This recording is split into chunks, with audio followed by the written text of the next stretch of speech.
Well, good morning, everybody, and welcome to another episode of Virtual Legality Hangouts and Headlines Edition. I'm your host, Richard Hoeg, managing member of the Hoeg Law business law firm of Northville, Michigan, and I am so happy to be back. How is everybody doing today? How have you been?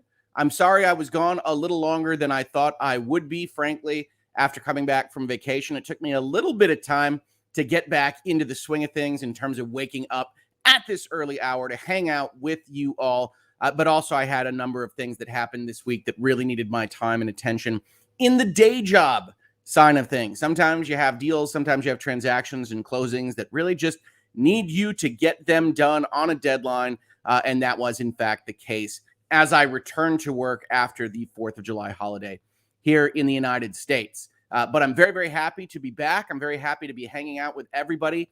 I'm anticipating this is going to be a chiller day, a little bit more hanging out, a little bit more talking about topics that might otherwise interest you or me.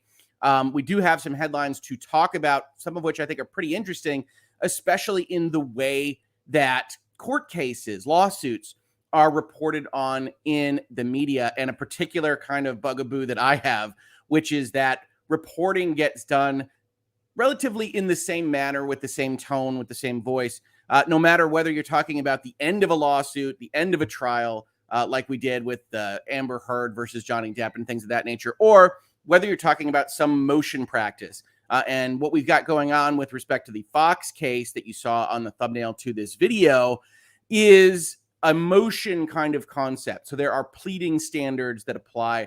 There are things that the court has to take into account with how it interprets what has been put in front of it.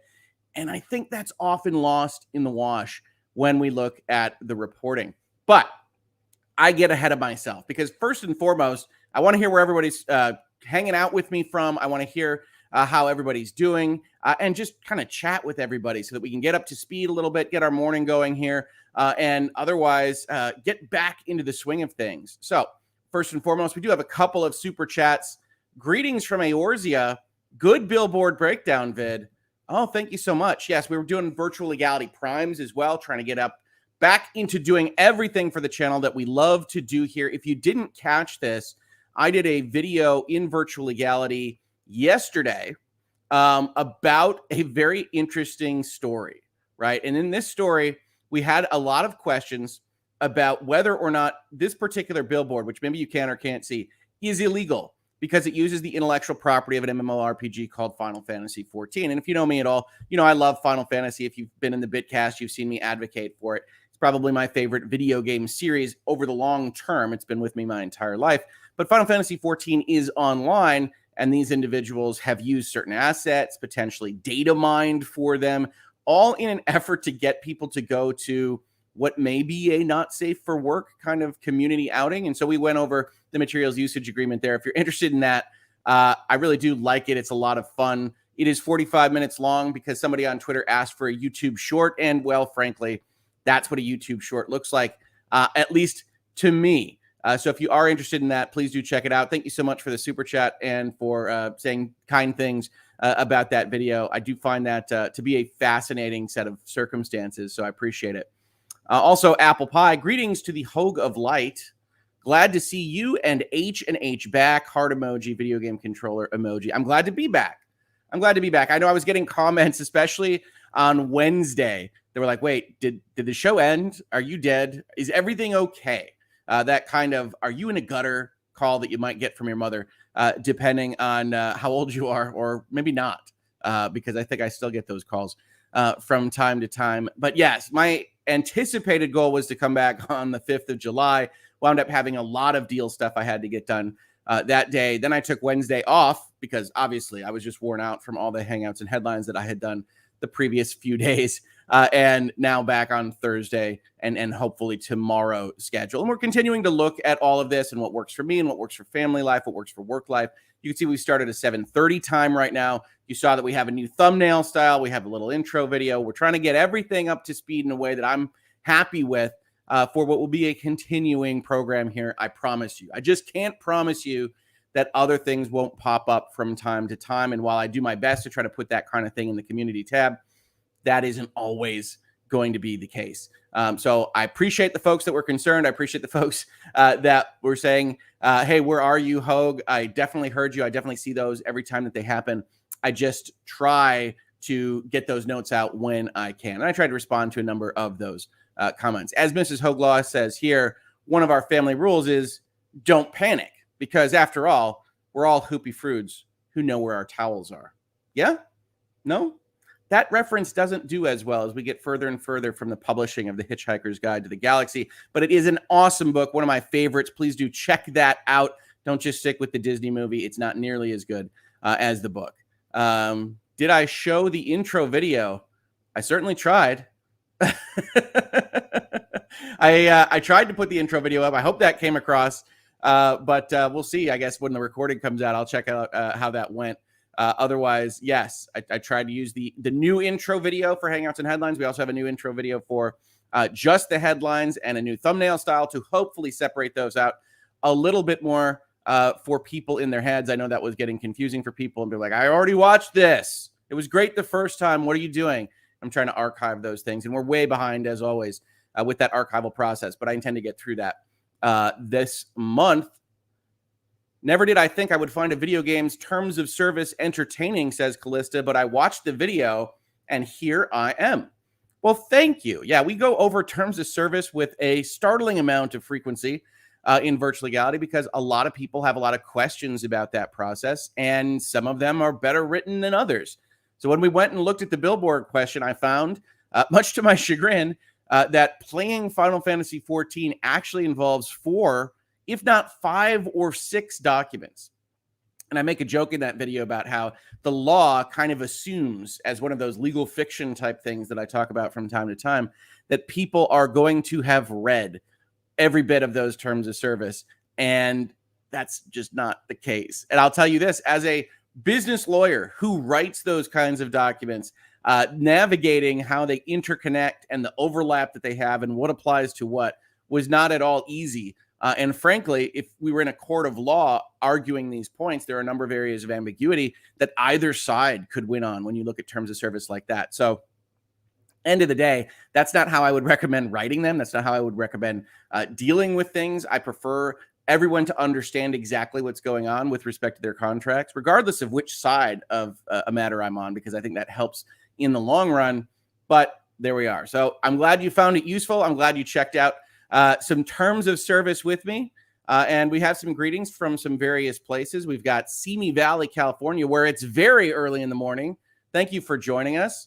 Good morning. Greetings from New York, not the city, somewhere else in the great state of New York. And honestly, I've been in upstate New York. I don't actually think I've been in New York City proper. At least if I have, I'm not remembering. So I could certainly appreciate greetings from New York, not the city. Fort Wayne, Indiana, I've been to many, many times. Say hello to Tom. Oh, I will. I will say hello to Tom as soon as I see him again. Currently, I am playing through Elder Scrolls Online, which I mentioned when people were saying, hey, you said Eorzea correctly for Final Fantasy XIV. Do you play? And I said, of course. I play all Final Fantasies. But I'm playing Elder Scrolls Online because my brother Tom is working at ZeniMax Online now on some super secret project that he refuses to tell me about. But I'm having a great time. They added a card game to it. Fascinating game. So I do recommend checking that out. Yeah, we missed the intro video. My God. I said live. I clicked the intro video. You know what? Let's play it. Why not? We'll just put it in the middle of the video. Y'all can see it.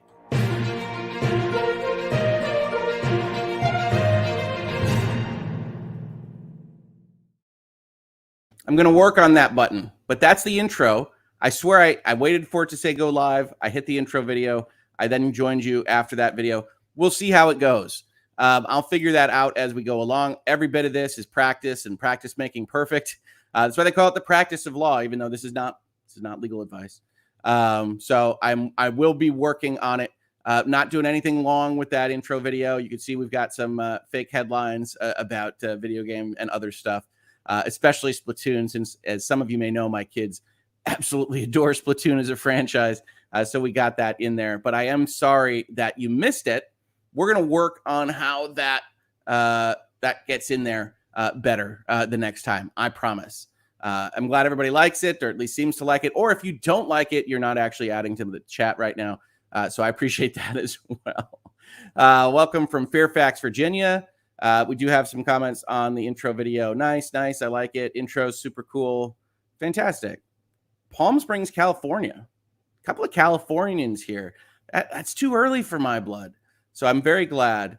Shout out to Chris LaRue from my wife, absolutely, for his amazing work on that. Yeah, and I'll be shouting out to him. I was planning on doing it after this video on Twitter.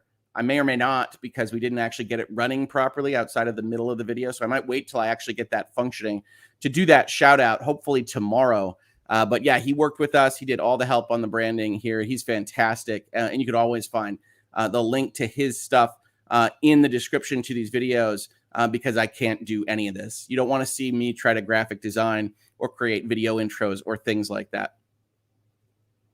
Hello from another New York City person. Dig the intro. Another Californian, Long Beach, California. Thank you so much. Hot and stormy, Tennessee. Sorry, that got to be a different video there for a moment. So I'm very sorry to hear about the storms. Truthfully, every time I've driven through Tennessee, it's been stormy. St. Cloud, Minnesota. Oh, thank you. I appreciate all the shout outs. Absolutely. It's fantastic. I will shout you out more formally when we get it working properly. That's just my fault from the StreamYard side of things. I swear I did it in a way I thought it would work, and it did not. So we will go from there, and we'll see what we can do, and I'll get a little bit of a better handle on the timing for hitting those buttons. Love the intro. Could you ask Ains how he does with his countdowns? Yeah, I could ask Alita. I could ask Ains.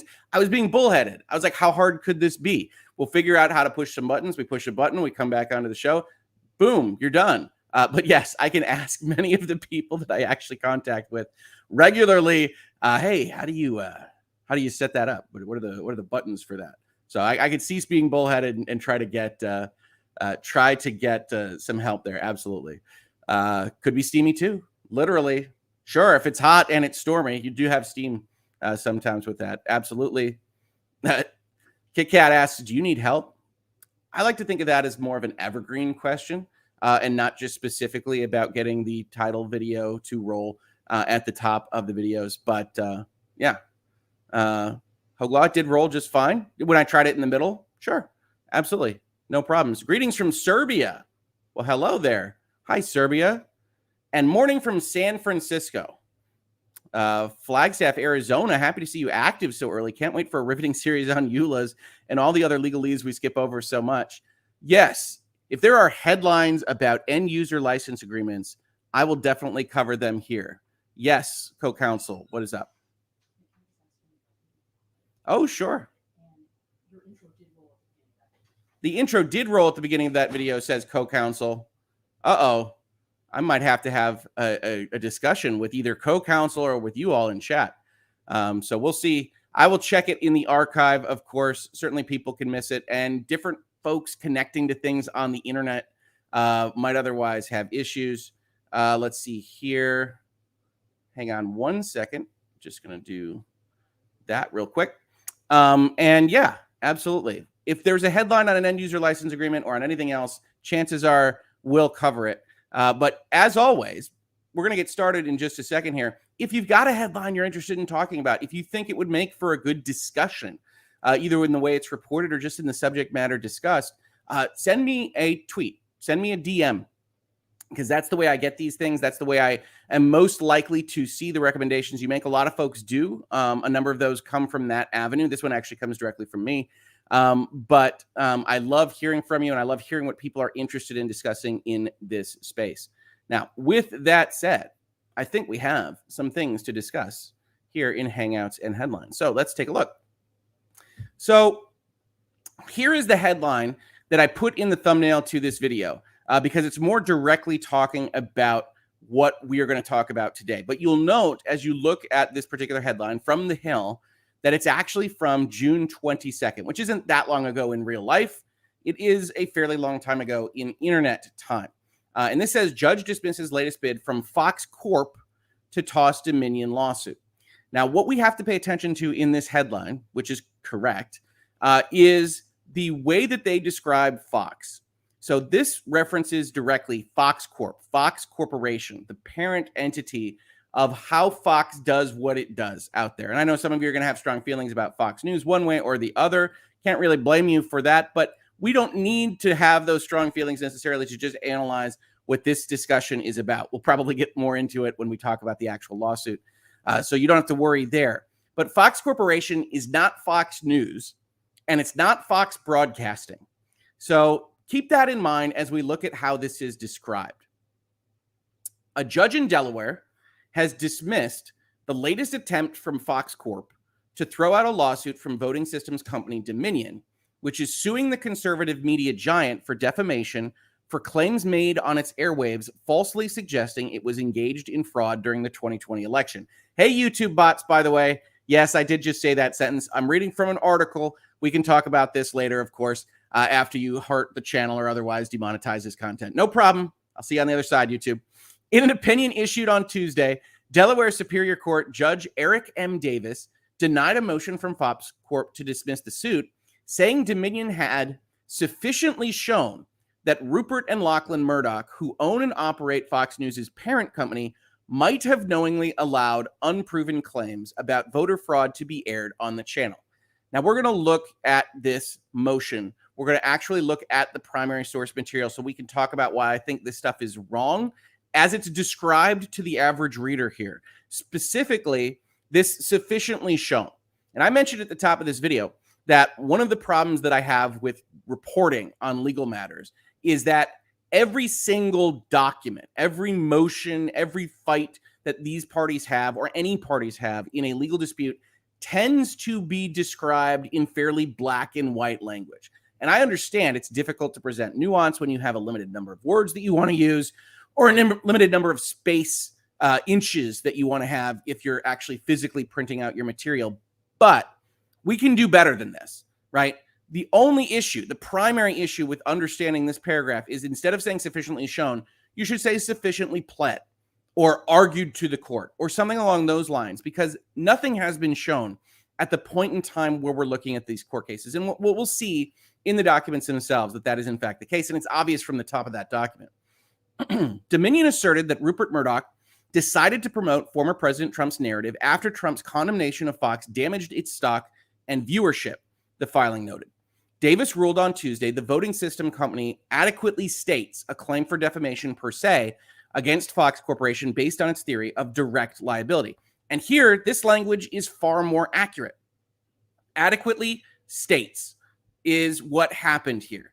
And the way these legal documents work is, and I think you've seen this if you've been in virtual legality with me for a little while, is you file a complaint document, right? You've got a problem with somebody. You file a lawsuit. And that complaint document tells the court system what it is you're arguing about. And when you tell the court system, you don't have to have like boxes of evidence. You're actually just filing a piece of paper with that court system. And then the other side can say, well, even if everything you say is true, you didn't actually describe something that's illegal or something that the court can remedy. And so there's a motion that the other side can make that says, court, we don't want to waste your time. Courts are already overloaded. This set of documents, if you just assume that everything that they say is true, it doesn't describe something that is actually illegal, or if it's on the line that the court can do anything about. That's what's happening right now in this particular set of cases, is that Fox News, Fox Corporation, and Fox Broadcasting have filed motions in their various lawsuits here to say, okay, even if you assume everything that they say is true, they haven't actually described something that is illegal or that the court has any ability to correct. The court noted that Fox Corp argued Dominion makes only conclusory allegations of supposed decision-making between Fox Corp and Fox News. Dominion sued the network last March for $1.6 billion. In a motion in December to dismiss the case, which was denied, Fox, again, Fox being Fox News here, I believe, argued it did not create allegations against Dominion, but that they were reporting on the remarks of others, including former President Trump and his supporters. The outlet is also being sued by Smartmatic, another voting systems company, over similar claims about election fraud made on its network. So we're going to look at how these facts are described by the court in this particular motion.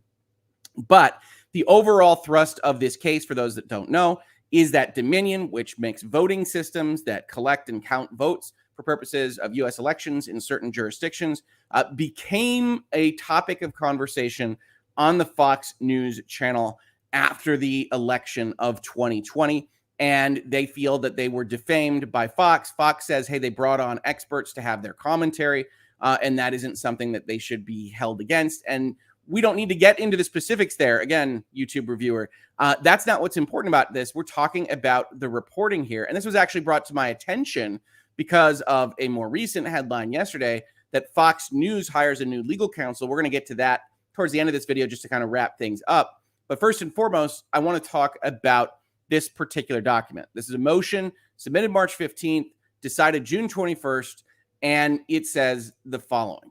This case is one of several that plaintiffs U.S. Dominion Inc., Dominion Voting Systems Inc., and Dominion Voting Systems Corporation filed in this court relating to media coverage of Dominion's role in the 2020 presidential election. In U.S. Dominion Inc. versus Fox News, this is the Fox News case. This is the most direct one. Dominion 1, it's referred to in this document. Dominion alleges Fox News Network published defamatory statements accusing Dominion of election fraud. In the current case, Dominion filed a complaint that seeks to extend liability for the same statements to Fox News' parent company, Fox Corporation, and another of Fox Corporation's wholly owned subsidiaries, Fox Broadcasting Company, and together with Fox Corporation and the defendants. Defendants moved to dismiss the complaint on December 30th, 2021. So, 3 entities here. Fox News, that's the one that I think everybody intuitively understands. If these are defamatory statements, that's where the liability would most naturally lie. Then Fox News' parent company, Fox Corporation, and Fox News' brother or sister company, Fox Broadcasting. And basically the way this works is that Fox Corporation is the Murdochs. They own everything. They're alleged to control all of this. We'll see that in writing here.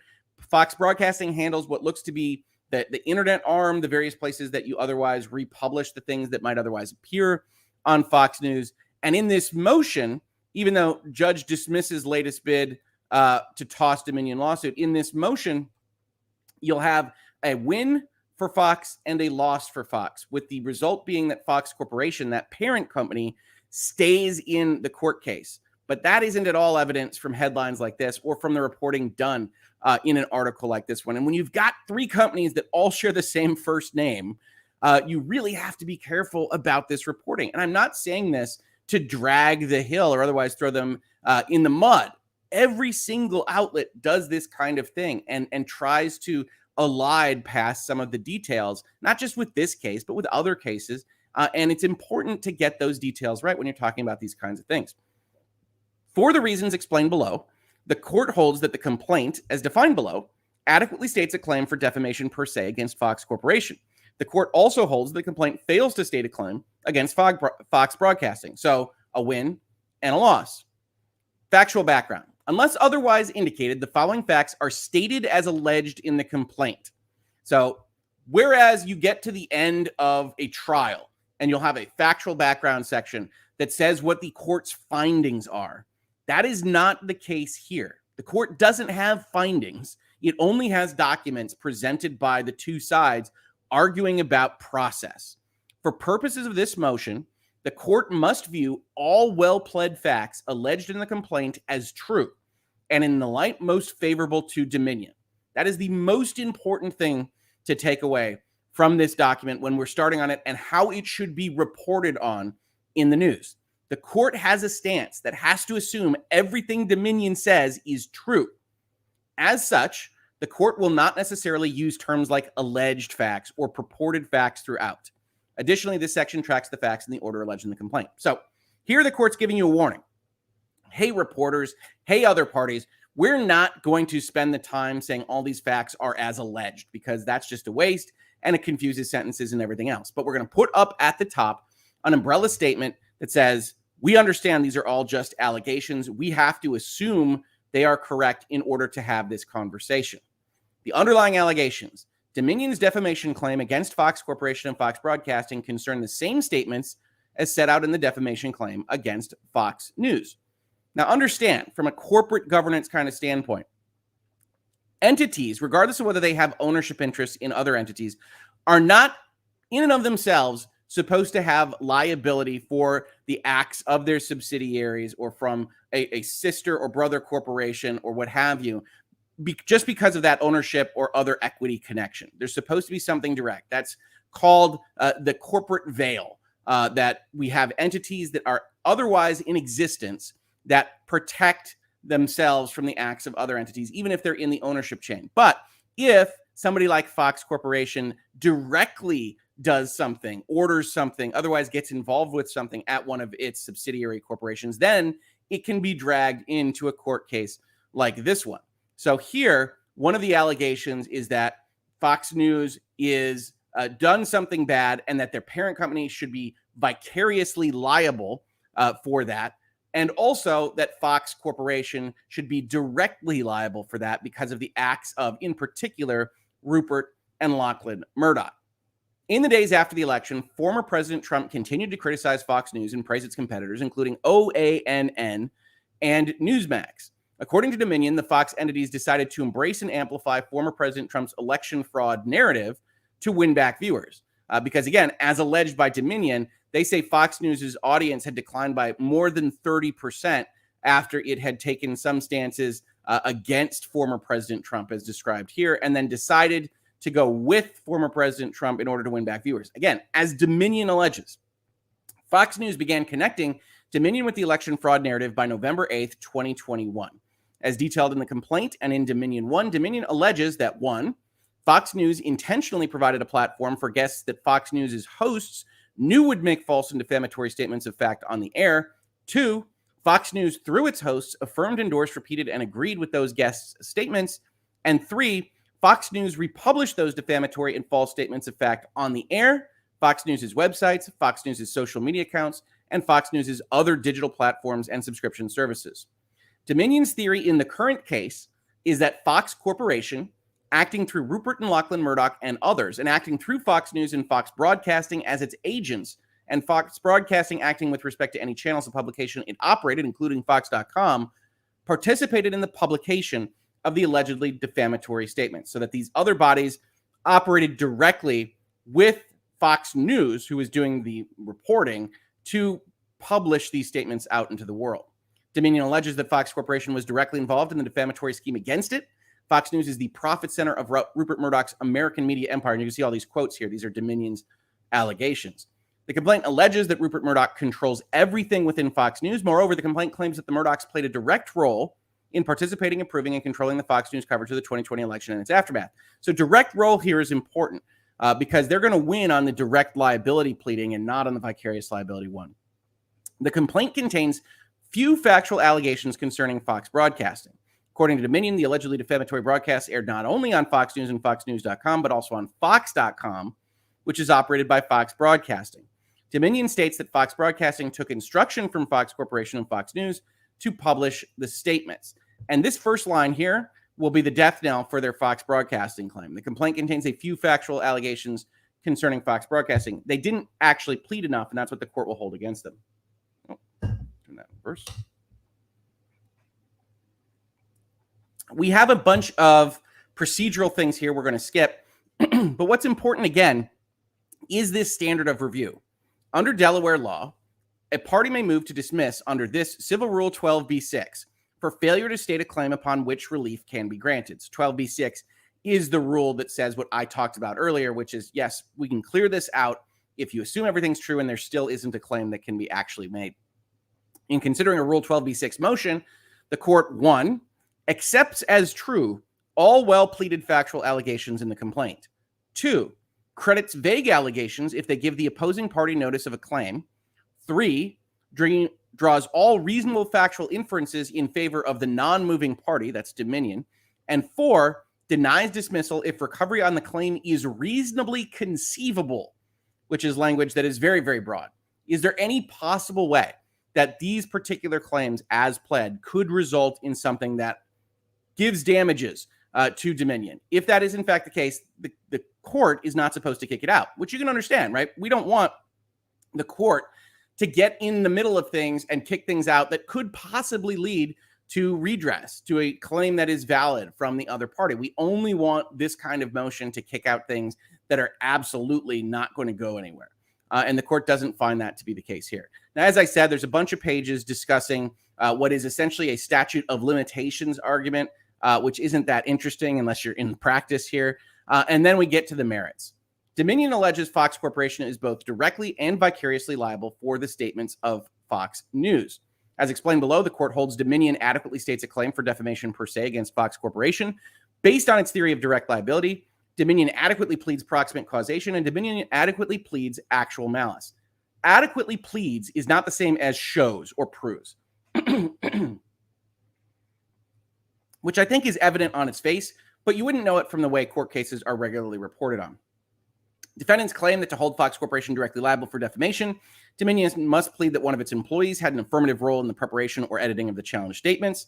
Here, the complaint pleads facts permitting a reasonable inference that Fox Corporation participated in the creation and publication of those statements. Specifically, Dominion pleaded, 1, that Fox Corporation relies on Fox News as its main profit vehicle, 2, that the executives of Fox Corporation, particularly Rupert and Lachlan Murdoch, have historically exercised a high level of control over the day-to-day operations of Fox News, with Fox News publicly identifying Rupert and Lachlan Murdoch as part of its executive staff or executive leadership. 3, Rupert and Lachlan were closely involved with decisions relating to Fox News' coverage of the 2020 presidential election. 4, the executives of Fox Corporation believed Fox News would benefit if it endorsed former President Trump's election fraud narrative and suffer if it did not. 5, thus the executives of Fox Corporations pressured Fox News to lure the Fox audience back home and encouraged on-air personalities to perpetuate false claims against Dominion. And 6, Fox Corporation rewarded those at Fox News who complied with the alleged instructions and punished those who did not. This is not the court's finding, to be clear, but it is what Dominion pleaded. And in that pleading, you can see how a reasonable inference could happen if you assume all of this is true. If you assume every single one of these allegations is true, then Fox Corporation could be directly liable because they're doing things like punishing and rewarding and encouraging, and that can potentially be something that would result in a legal issue and that Dominion would have the right to redress for. Again, when we're looking at something like this, it's important to understand that the court is assuming all of these things are true. Next, Dominion adequately pleads that Fox Corporation proximately caused its alleged injuries, and they find that because of everything that we talked about before. Rupert controls everything. When Fox News viewership declined after the election, Rupert stepped in to call the shots directly. Rupert encouraged on-air personalities to perpetuate baseless claims, says Dominion, and Fox Corporation rewarded those at Fox News who complied and punished those who did not. The court is satisfied that at this stage of the proceedings, Dominion has adequately pleaded proximate causation, and they adequately plead actual malice. We talked about this in Johnny Depp versus Amber Heard, of course, but actual malice is a very hard standard. Dominion, as a public actor in a field of political importance, actually has to meet an actual malice standard in order to win a defamation claim against it. And that's a tricky thing to do. Here, Dominion alleges Fox Corporation carried out its tortious conduct, illegal, through Rupert and Lachlan Murdoch and others. The relevant allegations in this complaint are, 1, that Rupert and Lachlan Murdoch caused Fox News to broadcast false claims about Dominion, even though they did not personally believe former President Trump's election fraud narrative. 2, on November 6th, 2020, a newspaper reported that Rupert Murdoch spoke with former President Trump and informed him that he had lost the election. 3, the day after the election, Rupert Murdoch allegedly called a Republican leader, urging him to ask other senior Republicans to refuse to endorse Mr. Trump's conspiracy theories and baseless claims of fraud. And 4, other newspapers under Rupert Murdoch's control, including the Wall Street Journal and New York Post, condemned President Trump's claims and urged him to concede defeat. So again, actual malice requires a certain either knowledge of falsity or reckless disregard for truthfulness. And here, what the court found persuasive was that there was evidence that Rupert and Lachlan Murdoch controlled Fox Corporation, which controlled Fox News. They did all the things that we just talked about in this pleading.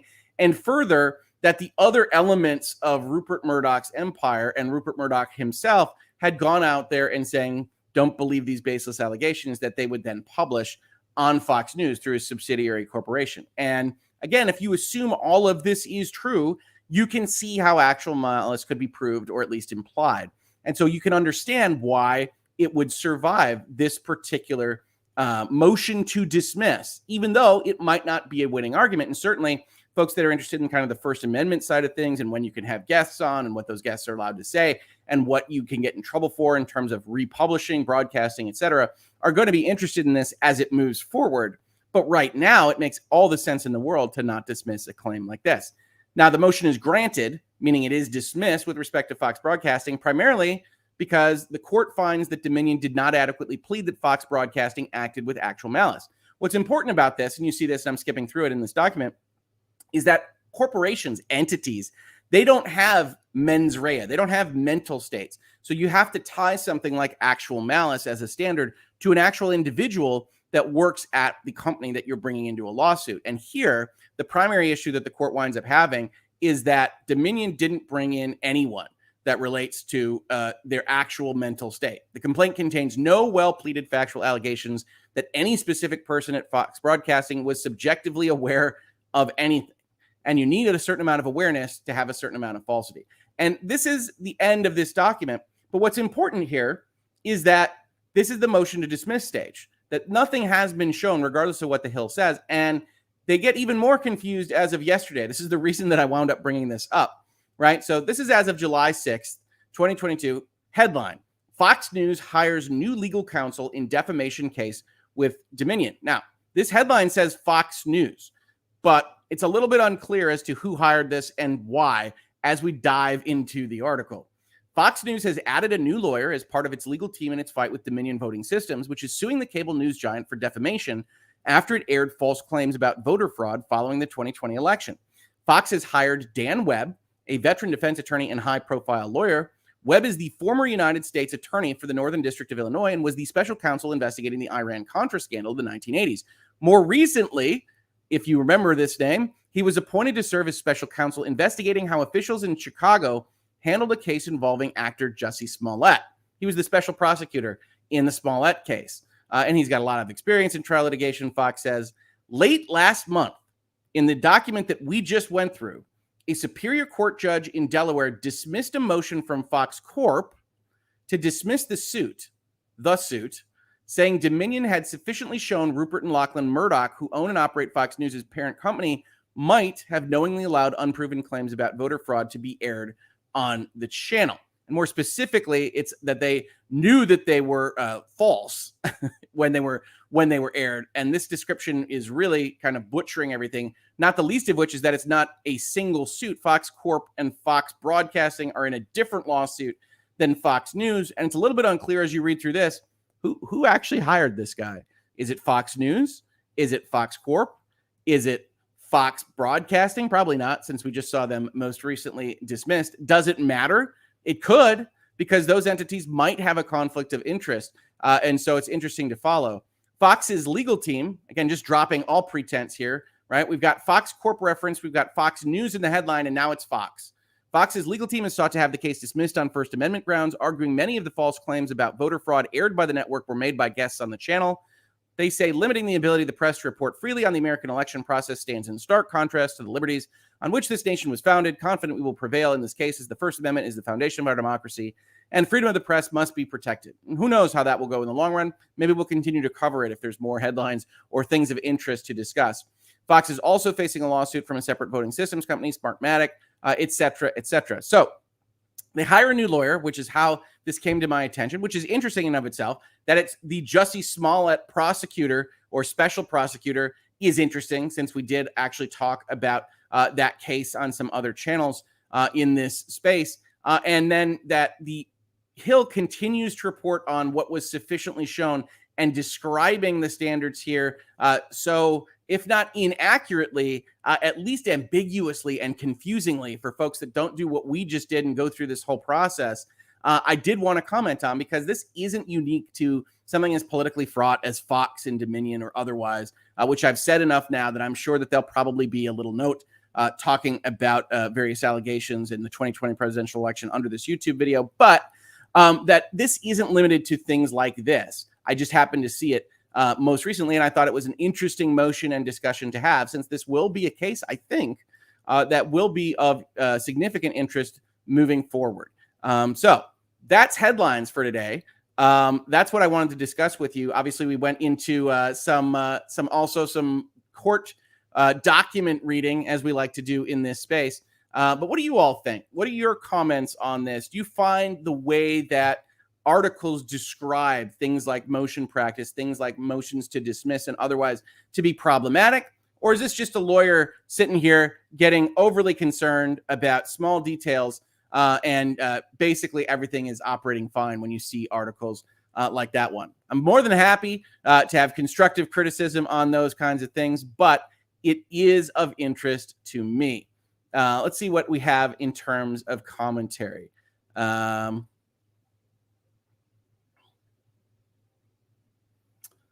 It's mostly just Mrs. Hoeg Law talking with folks, having fun. I think there's some recipes being traded around here. So, hey, if we want to do a short opening video to get back into the swing of things on Hangouts and Headlines, that's more than fine with me. We have arguments about the merits of the case, which is totally fine. Those are perfectly good discussion points. I really like the new intros, Hoeg, which is always nice to hear. Thank you, the Heathers. I appreciate it. Maybe that's just where we wind up today. Sardanism's here. My bet is Fox Corp has a new lawyer to kick conflict of interest versus Fox News. Very, very well could be. Again, those are the kinds of details I would like to know. What are the teams of the two entities? Are they sharing teams? Because it does seem like there's a potential conflict of interest there. And if you have a conflict of interest, which means what it says, right? Some people ask me, what do you mean by conflict of interest? It means that Fox News and Fox Broadcasting might not be entirely aligned with either the strategies or what they want to do going forward, because it could be to one or the other party's benefit to put blame on the other party or to otherwise do various things that help them but hurt the other side, which means that you shouldn't have the same lawyer necessarily representing both entities. Headlines and recipes. Sure, we'll do some recipes. We'll have Miss Hoeg Law come on at the end of every episode with her favorite recipe, just to finish things off.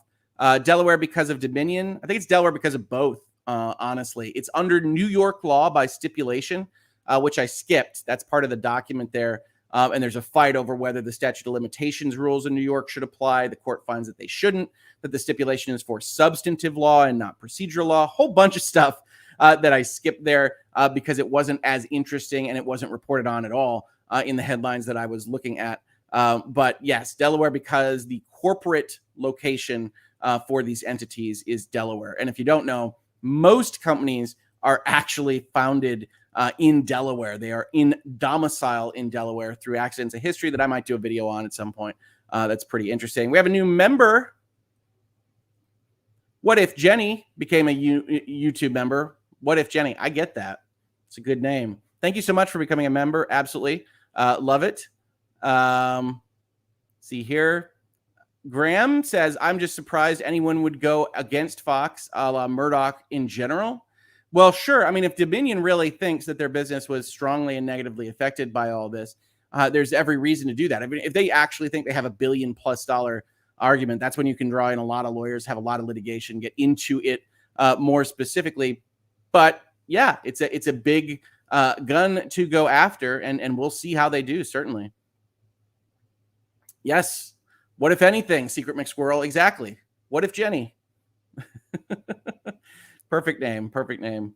Can we talk about Boris resigning? Did Boris Johnson resign this morning? This is what I wake up, I do Hangouts and Headlines. I'm not up to speed on UK news items. Certainly, it seemed like it was going that direction when a number of his, is it a cabinet in the UK? I apologize, UK viewers, but his close associates abruptly resigned in the past few days. And so that doesn't come as a major surprise, but obviously that puts the UK in a bit of turmoil, and we'll certainly follow that from here, at least from a politics perspective. He resigned. Yeah, technically he resigned, but wants to hang on. Isn't that the dream? Hey, employer, I would really like my salary and whatever benefits you provide, but I don't want to do the work anymore. So I'd like to resign, but not actually resign. So yeah, we'll see. We do have verification that it's still a cabinet in the UK. I appreciate it. Thanks. So I appreciate it.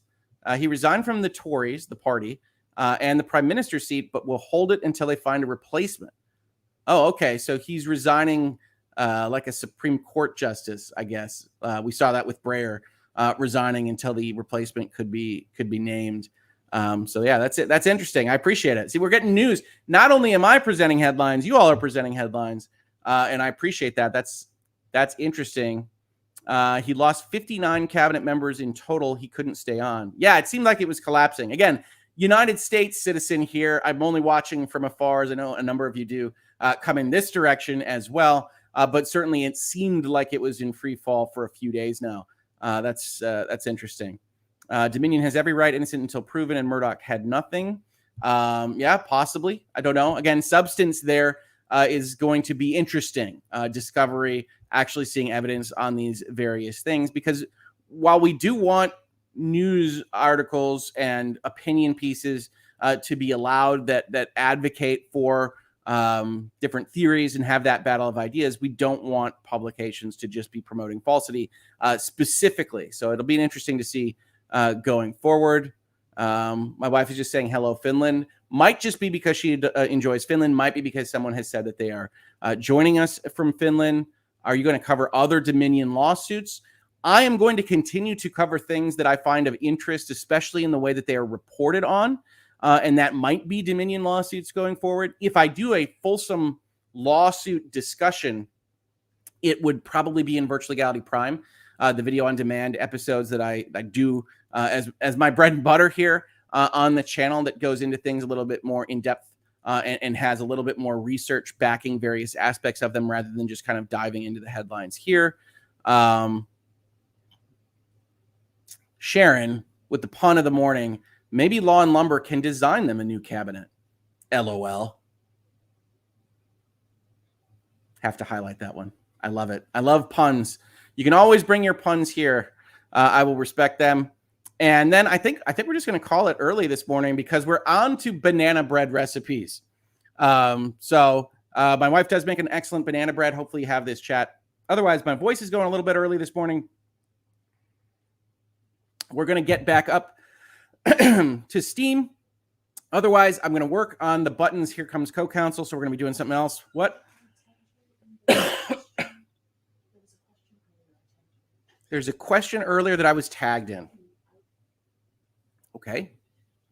What do we have here? Question from Sparktabulous.